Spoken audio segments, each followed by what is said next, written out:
Hi and welcome. I'm the Reverend Dr. Cheryl Gaver, Presbyterian minister of 3 congregations in Eastern Ontario, and thank you for joining us for this week's Puzzles in Faith. This week, we're not focusing on the Bible this week, but we're focusing on something to do with life. Given what's happening in the Middle East, the conflict between Israel and Gaza, and the rise of hate crimes against the Jews in North America, one of the focus is, can we be a Christian and still condemn Israel without being anti-Jewish? Okay? Because many of us, we have trouble with that. We struggle. And the answer, of course, is yes. Of course we can. So at this point, I'm not going to get into the conflict too much, but I will deal with a few of the broad strokes. Many Christians support Israel, and we support Israel no matter what Israel does. We will support Israel no matter what Israel does. And there's 2 reasons. For some, it's because they believe that we are living in the end days. In our study in the book of Revelation, we looked at chapter 11, where John, who is a prisoner in Patmos, is somehow transported to Jerusalem and is told to measure the temple. And so for many people who believe that we are living in the last days, this is an important sign that is to be understood literally. Somehow the temple is going to be rebuilt. So Israel is going to be a nation. All Jews are coming to Israel from around the world. The temple will be rebuilt. And this tells us we are living in the last days. So regardless of what Israel does, we are going to support Israel because Israel is God's people. Other Christians will support Israel because of guilt. 6 million Jews were killed in the Holocaust. And if you think, oh, well, it's not that many. Oh, yeah, 6 million Jews, and you had more Slavs, and don't forget, Gypsies. The problem with Hitler's and his Aryan theory is who's white, and of course, who is white enough. And you start delineating group after group who do not match your criteria. And so by the end of it, 6 million Jews are killed. The church, for the most part, kept silent. The official church kept silent. Many Christians supported Hitler. Many did not. But as a whole, we have a guilt responsibility for what happened. And as part of our act of contrition, we want to support Israel or Jews, no matter what they do. We want to support them to say, we're sorry, we cannot undo the past, but we will protect you in the present and future.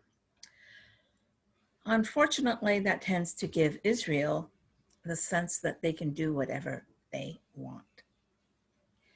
And for a while, you had sort of a balance of power that Israel was limited by in their attacks against the Palestinians because the Soviet Union supported the Palestinians.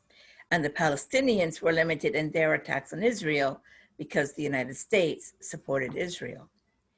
With the end of the Soviet Union, Palestinian support, external support has ended, which has given Israel really a lot of opportunity to take advantage of the situation, and they have.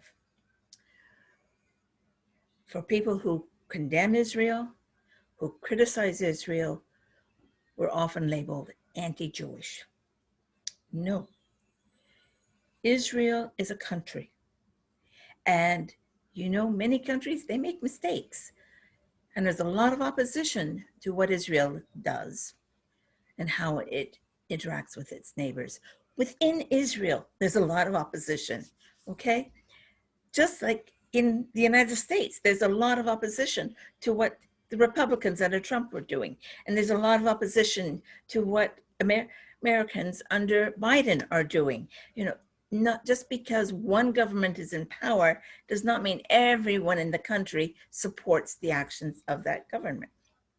You can criticize Trump and not be anti-American. You can criticize Biden and not be anti-American. You should be able to criticize Israel and not be anti-Jewish.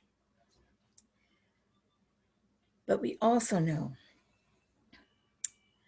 that for many people, especially those who preach white supremacy or who minimize the Holocaust and what happened,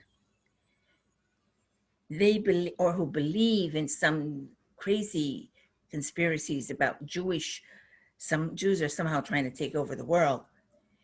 They're looking for any excuse to justify their hatred. And so they see Israel's attacks on the Gaza, and it's now like, wow, now we can go against the Jews. And they'll say they're for Palestinians, but they're not. They're just against the Jews. Hate crime is a hate crime. There's no justification for it. And abuse of power is abuse of power, and there's no justification for that. And as Christians, we should be able to criticize and even condemn Israel for its actions while not condemning Jews as a whole. And we should be able to criticize and condemn Gaza for its atrocities without condemning Palestinians as a whole. So that's it for this week's Puzzles in Faith. And next week, we're back to more traditional topics like predestination. So once again, I'm the Reverend Dr. Cheryl Gaver, and thank you for joining us for this week's Puzzles in Faith. Take care and God bless.